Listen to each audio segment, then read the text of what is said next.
ಇರೋರು ಮಾತ್ರೆ ತಗೊಂಡ್ರೆ ಸಾಕು, ಫುಡ್ ಡಯಟ್ ಏನ್ ಮೇಂಟೈನ್ ಮಾಡೋದು ಬೇಡ, ನಾವು ಏನಾದ್ರು ತಿಂತೀವಿ ಸರಿ ಮಾತ್ರೆ ತಗೊಂಡ್ಬಿಡ್ತೀನಿ ಅಂತ ಇದು ಹೇಳ್ತಾರೆ. ಭಾಳ ಜನ ತಪ್ಪು ಹಂಗೆ ಅನ್ಕೋತಾರೆ. ಗುಲಾಬ್ ಜಾಮೂನ್ ತಿನ್ಬಿಟ್ಟು ಒಂದು ಮಾತ್ರೆ ಎಕ್ಸ್ಟ್ರಾ ತೊಗೋತೀನಿ, ದಯವಿಟ್ಟು ಇವೆಲ್ಲ ಮಾಡಬೇಡಿ.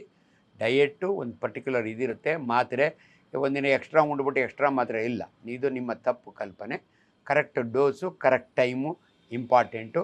ಅದರ ಕಂಟ್ರೋಲ್ ಬರಲಿಲ್ಲ ಅಂದರೆ ಡೋಸ್ ಇನ್ಕ್ರೀಸ್ ಮಾಡ್ತೀವಿ ಅಥವಾ ಡೋಸ್ ಚೇಂಜ್ ಮಾಡ್ತೇವೆ. ಬೇರೆ ಓರಲ್ ಹೈಪೋಗ್ಲೈಸೆಮಿಕ್ ಡ್ರಗ್ಸ್ ಅಂತೀವಿ, ಭಾಳ ಕಾಂಬಿನೇಷನ್ಸ್ ಬರ್ತವೆ, ಅದು ಡಾಕ್ಟ್ರಿಗೆ ಗೊತ್ತಿರುತ್ತೆ. ಈ ಡ್ರಗ್ ಬಿಟ್ಟು ಇನ್ನೊಂದು ಹಾಕ್ತಾರೆ, ಅಲ್ಲಿಗೂ ಆಗಲಿಲ್ಲ ಅಂದರೆ ಇನ್ಸುಲಿನ್ ಹಾಕ್ತಾರೆ, ಅವೆಲ್ಲ ಇರ್ತವೆ. ಬಟ್ ನೀವು ಡಿಸೈಡ್ ಮಾಡಬೇಡಿ. ಅಂಡ್ ಶುಗರ್ ಇರೋರಿಗೆ ಒಂದು ನೀವು ಈ ಆಹಾರ ನೀವು ಅವಾಯ್ಡ್ ಮಾಡಲೇಬೇಕು, ಮುಟ್ಲಬಾರ್ದು ಅಂತಂದ್ರೆ ಯಾವ್ಯಾವ್ದು? ಸಕ್ಕರೆ, ಬೆಲ್ಲ, ಜೇನುತುಪ್ಪ ಮುಟ್ಲೇಬೇಡಿ ಅಂತಲ್ಲ, ಆದಷ್ಟು ಅವಾಯ್ಡ್ ಮಾಡಿ.